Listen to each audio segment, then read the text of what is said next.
नमस्कार, मी श्रुती राहुल झी 24 तासच्या न्यूजरूम लाईव्ह बुलेटिनमध्ये आपलं स्वागत करते आहे। राज्यातल्या सगळ्यात महत्त्वाच्या घडामोडींचा आढावा न्यूजरूम लाईव्ह बुलेटिनमध्ये घ्यायचा आहे। सुरुवात करूया हेडलाईन्सने।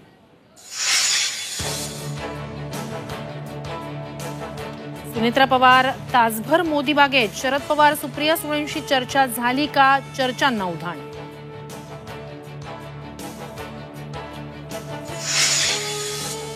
विधानसभेसाठी अजित पवारांचा धडाका, 288 मतदारसंघांचा सर्व्हेद्वारे घेणार आढावा।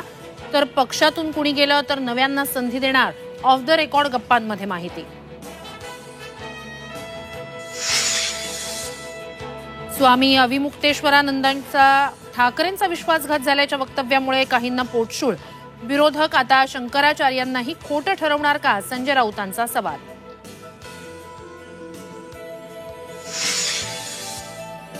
समृद्धी महामार्गाला पुन्हा मोठं भगदाड, बुलढाण्यातल्या पिंपळखुटाजवळ भगदाड पडल्यानं एकेरी वाहतूक सुरू।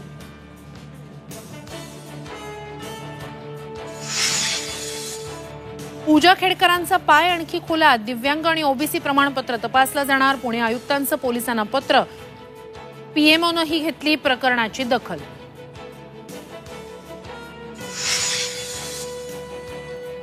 संभाजीराजेंच्या आंदोलनानंतर विशाळगडावरील अतिक्रमण हटवण्यास सुरुवात, आजही कारवाई सुरू राहणार।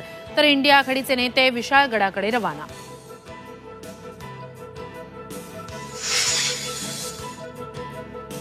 आणि हमी भावाचा राजकीय हत्यारासारखा वापर, सरकारकडून उत्पादित शेतीमालापैकी केवळ 6% शेतमाल खरेदी, योजनेचा महाराष्ट्राला फायदा नाही, एसबीआयच्या अहवालातून धक्कादायक माहिती समोर।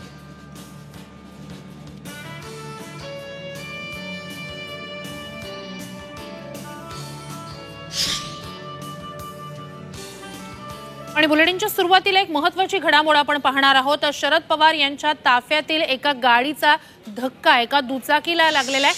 शरद पवारांचा ताफा जात होता, मात्र त्याच वेळेला हा अपघात झालेला आहे। शरद पवारांच्या ताफ्यातील गाडीचा एका दुचाकीला धडक बसलेली आहे। गाडीच्या या धक्क्यामुळे दुचाकी स्वार जो आहे तो रस्त्यावर पडलेला आहे।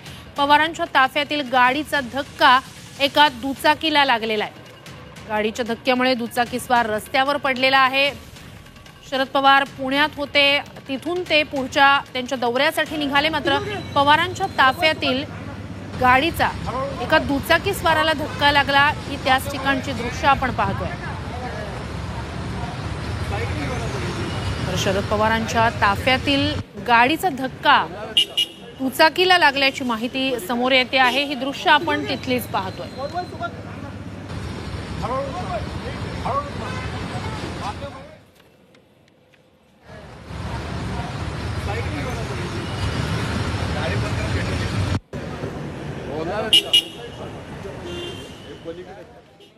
आणि एक महत्त्वाची घडामोड होती। काल भुजबळ सिल्वर ओकवर पोहोचलेले होते, शरद पवारांची भेट घेतलेली होती आणि आज सुनेत्रा पवार मोदी बागेत पोहोचलेल्या होत्या। अर्थात मोदी बागेत त्यावेळेला शरद पवार आणि सुप्रिया सुळे उपस्थित होते, मात्र सुनेत्रा पवारांनी कुणाची भेट घेतली, या दोघांची भेट घेतली का? शरद पवार सुप्रिया सुळेंची त्यांची काही चर्चा झाली का? याबद्दल मात्र माहिती नाहीये। मात्र राज्यसभेच्या खासदार आहेत सुनेत्रा पवार, अजित पवारांच्या पत्नी आहेत आणि आज सकाळी सकाळीच त्या मोदी बागेत पोहोचलेल्या होत्या। तब्बल शरद पवार सुप्रिया सुळेसोबत त्याच वेळेला मोदी बागेत होते। एका तासानंतर त्या मोदी बागेतून बाहेर पडल्या, मात्र या एका तासादरम्यान मोदी बागेत त्यांनी कुणाची भेट घेतली आहे, शरद पवार सुप्रिया सुळे यांच्याशी त्यांची चर्चा झाली का, याबद्दल मात्र काही माहिती समोर आलेली नाही। मात्र अजित पवारांच्या पक्षाकडून काही नेत्यांच्या प्रतिक्रिया या संदर्भातल्या समोर आल्यात।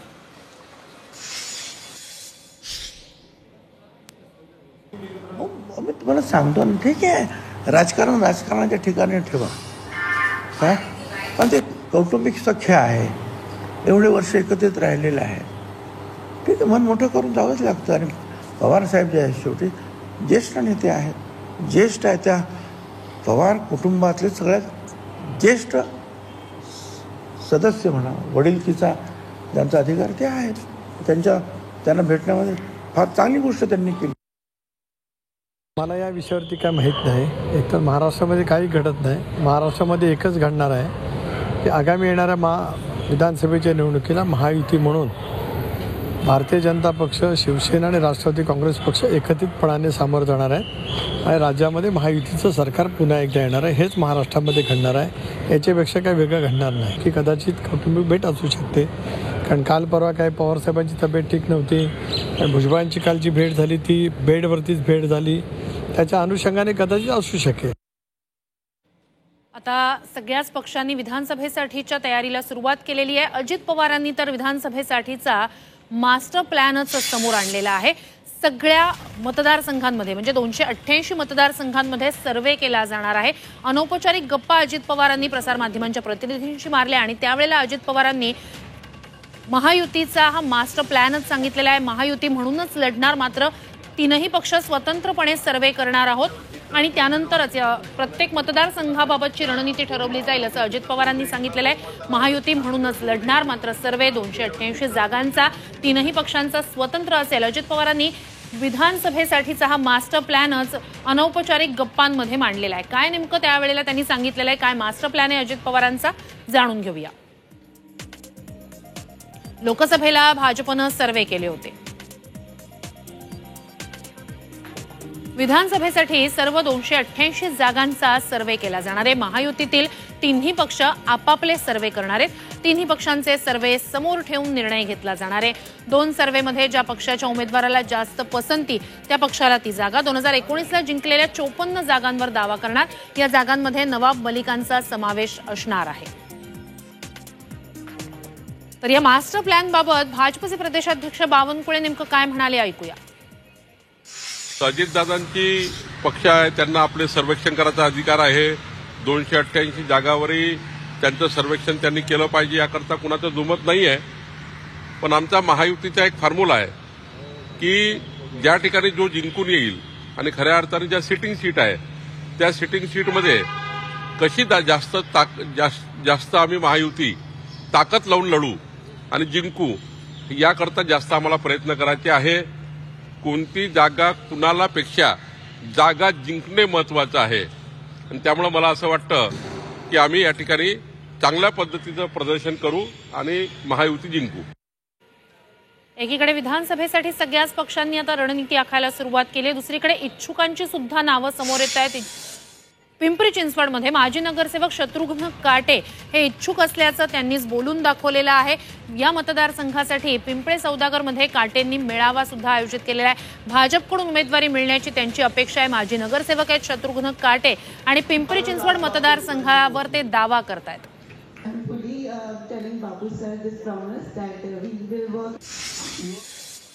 माझी संपूर्ण तयारी चालली आहे की चिंचवड विधानसभेसाठी. पक्षश्रेष्ठींनी मला 4 वेळा डावलले. खरं तर 2दा महापौर करतो म्हणून सांगितलं, एकदा स्टँडिंग कमिटी करतो म्हणून सांगितलं, एकदा पक्षनेता करतो म्हणून. तर काही कारणास्तव मला त्यांनी डावललंय. मला वाटत नाही की यावेळेस मला पक्ष डावले. मी भारतीय जनता पार्टीकडनंच सर्वांचा प्रयत्न करतोय मी तिकीट मिळण्याचा आणि मला वाटत नाही यावेळेस मला पक्षश्रेष्ठी डावले. इच्छुक अनेक जण असणार आहेत. उमेदवारीची माळ कुणाच्या गळ्यात पडते हे पाहावं लागणार आहे. एक महत्वाची घडामोड वाशिममध्ये. आपल्याला माहिती आहे सध्या वादग्रस्त IAS प्रोबेशनरी ऑफिसर पूजा खेडकर या वाशिममध्ये आहेत. मात्र तिथे काल रात्री शासकीय विश्रामगृहात वाशिम पोलिसांचं एक पथक पोहोचलेलं होतं आणि महिला पोलिसांनी वाशिममध्ये पूजा खेडकर यांची चौकशी केलेली होती, त्यांच्याशी चर्चा केलेली होती. मात्र यानंतर ते पथक निघूनही गेलेलं होतं. शासकीय विश्रामगृहात पथक पोहोचलेलं होतं. त्यामुळे नेमकी इथे काय चर्चा झाली आहे, काय माहिती पूजा खेडकर यांच्याकडून घेण्यात आली आहे हे अद्याप तरी समोर आलेले नाही. मात्र आता याच संदर्भात पूजा खेडकरांची प्रतिक्रिया समोर आली आहे.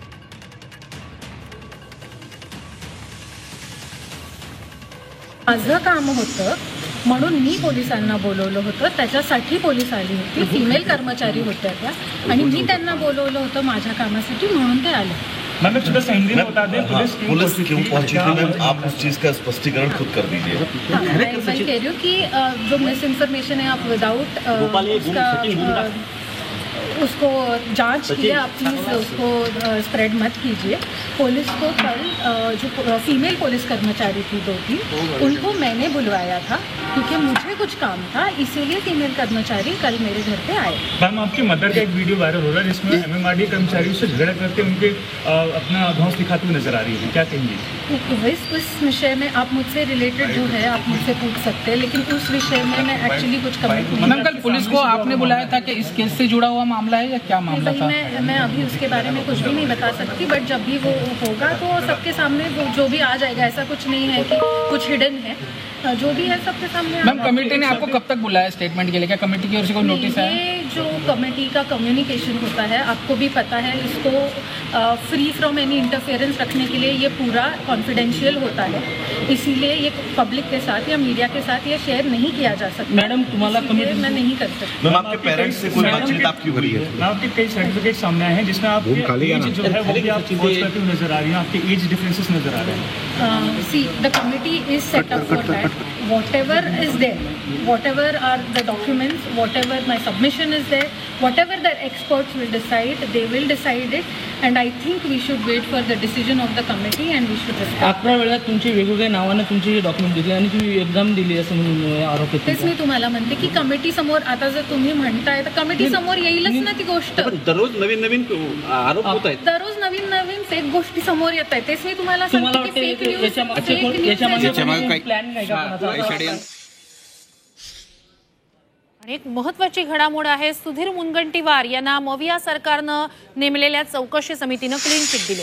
33 कोटी वृक्ष लागवडीचं हे प्रकरण होतं. यात अनियमितता झाली, भ्रष्टाचार झालाय असा आरोप करण्यात आलेला होता आणि याच संदर्भात मविया सरकारनं एक चौकशी समिती नेमलेली होती. मात्र या संपूर्ण योजनेत कोणतीही अनियमितता झाल्याचं तपासातून समोर येत नाहीये, चौकशीतून समोर येत नाहीये असं म्हणत मविया सरकारनं नेमलेल्या या समितीनं मुनगंटीवारांना क्लीन चिट दिली आहे.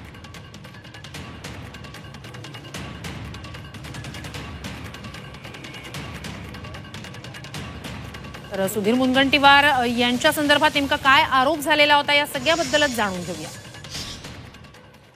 कुठलीही अनियमितता किंवा गैरव्यवहार झालेला नाही. राज्यात मोहीम यशस्वी झाल्याचं समितीचं स्पष्ट मत आहे. मोहीम राबवताना काही अडचणी त्रुटी राहिल्या, त्रुटी अडचणी दूर करण्यास सुधारणा करण्याची शिफारस करण्यात आली. मोहिमेमुळे 52 कोटी वृक्ष लागल्याची जमेची बाजू आहे.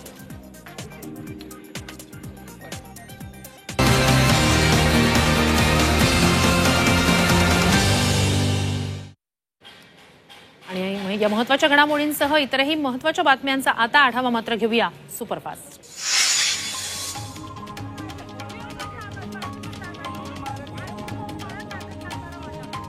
वादग्रस्त IAS अधिकारी पूजा खेडकर प्रकरणी पोलीस महासंचालकांनी अहवाल मागवलाय. खासगी कारवर लावलेला अंबरदिवा, खेडकरांच्या आईनं शेतकऱ्याला पिस्तुलाचा दाखवलेला दाग, दिव्यांग प्रमाणपत्र या सर्व प्रकरणाचा अहवाल पोलीस महासंचालक रश्मी शुक्ला यांनी मागवलाय. त्यामुळे आता खेडकरांच्या अडचणी वाढणार आहेत. वादग्रस्त IAS अधिकारी पूजा खेडकर यांच्या दिव्यांग प्रमाणपत्राची चौकशी होणार आहे. दिव्यांग आयुक्तांनी पुणे पोलिसांना पत्र पाठवलंय. याबाबत पुण्याच्या विभागीय आयुक्तांनी पुणे पोलिसांकडून अहवाल मागवलाय. प्रमाणपत्र देणाऱ्या वैद्यकीय समितीतील सदस्यांचेही खुलासे मागवण्यात आले.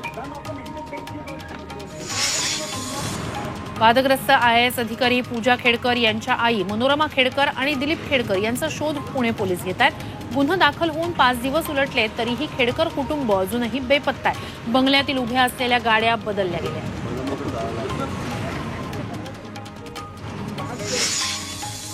नवाब मलिकांच्या उमेदवारीबाबत चर्चा करणं आवश्यक आहे. अजित पवार आणि आमचे नेते बसून चर्चा करतील अशी प्रतिक्रिया भाजप प्रदेशाध्यक्ष चंद्रशेखर बावनकुळेंनी दिली. काही विषय असे असतात जे महाराष्ट्राच्या शिळ्या कढीला ऊत देणं चुकीचा प्रकार आहे असं टोलानगरचे खासदार निलेश लंके यांनी अजित पवारांना लगावलाय. लोकसभेसाठी लंकेंना महायुतीतून उमेदवारी देण्यात येणार होती, मात्र भाजपनं आम्हाला जागा सोडली नाही असं अजित पवारांनी वक्तव्य केलं होतं. यावरून आता खासदार झालोय त्या गोष्टीला महत्त्व नाही असं लंकेंनी म्हटलंय. तिसरी आघाडी म्हणजे राजकारणातील अनेक डावपेचांपैकी एक असल्याची प्रतिक्रिया वंचितचे अध्यक्ष प्रकाश आंबेडकर यांनी दिली. वंचित MIMला सोबत घेऊन विधानसभेत वेगळं आव्हान निर्माण करण्याच्या तयारीत अजित पवार आहेत आणि या संदर्भात प्रकाश आंबेडकर यांना विचारलं असता त्यांनी प्रस्ताव आल्यावर पाहू असं म्हटलंय.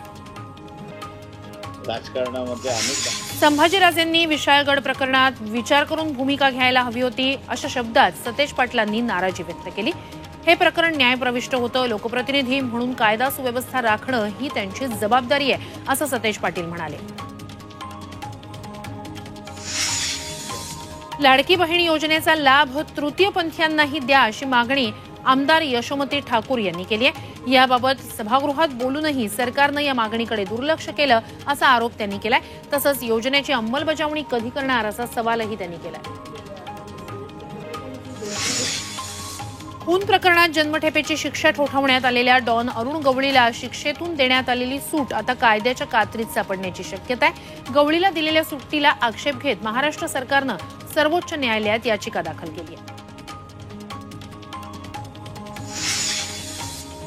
AI वापरकर्त्यांनी आपला मोर्चा आता नेते मंडळींकडे वळवलाय। मुख्यमंत्री एकनाथ शिंदे, उपमुख्यमंत्री अजित पवार, राज ठाकरे, उद्धव ठाकरे, शरद पवार अशा नेत्यांचा इजिप्तच्या राजांसारखा अवतार तयार करण्यात आलाय। हे नेते जर इजिप्तचे राजे असते तर ते कसे दिसले असते असं कॅप्शन देत हे फोटोज व्हायरल केले जात आहेत। राज्यात जुलैच्या पहिल्या 15 दिवसातच पावसानं दमदार हजेरी लावली। यंदा सरासरीच्या 15% जास्त पाऊस झालाय। जुलै महिन्यात मध्य महाराष्ट्रात सरासरीच्या 22% अधिक पाऊस पडलाय।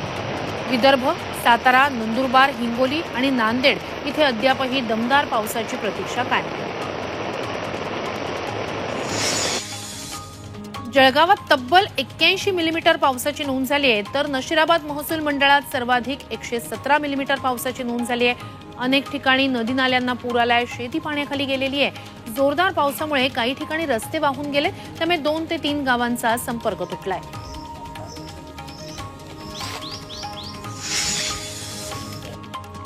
वर्ध्यात झालेल्या पावसानं वर्ध्यासह ग्रामीण भागात शेतकऱ्यांना दिलासा दिलेल्या या पावसानं सावंगी मेघेमधील लोकवस्तीत पाणी शिरलंय। रस्ते चिखलानं भरलेले आहेत, यावर तात्काळ उपाययोजना करण्याची मागणी नागरिक करत आहेत।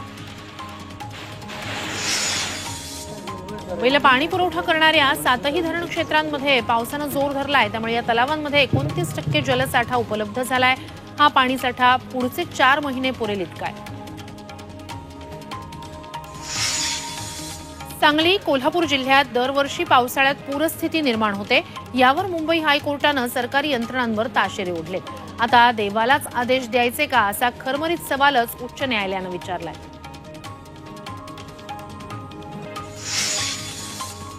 बुलढाणा जिल्ह्यातून जाणाऱ्या समृद्धी महामार्गावर भगदाड पडलंय। पिंपळखुटाजवळ समृद्धी महामार्गाला भलं मोठं भगदाड पडलंय, त्यामुळे या ठिकाणी एकेरी वाहतूक सुरू आहे। रस्त्याच्या मधोमध बॅरिकेड लावण्यात आले।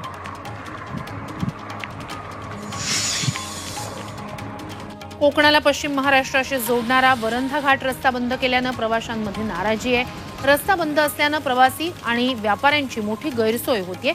दरवर्षी रस्ता दुरुस्तीवर कोट्यवधींचा खर्च केला जातो, तरीही रस्ता नादुरुस्त का असा सवाल संतप्त प्रवाशांनी विचारला।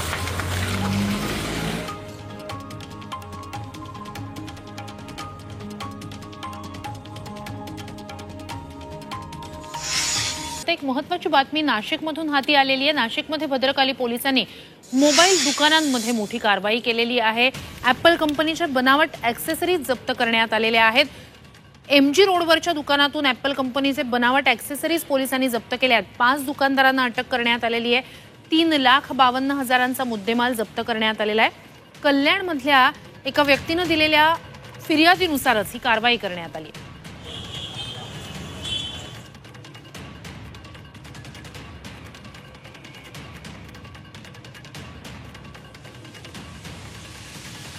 आणि यासह तूर्तास न्यूजरूम लाईव्ह बुलेटिनमध्ये वेळ झालेली आहे इथेच थांबण्याची। तुम्ही पाहत रहा झी 24 तास।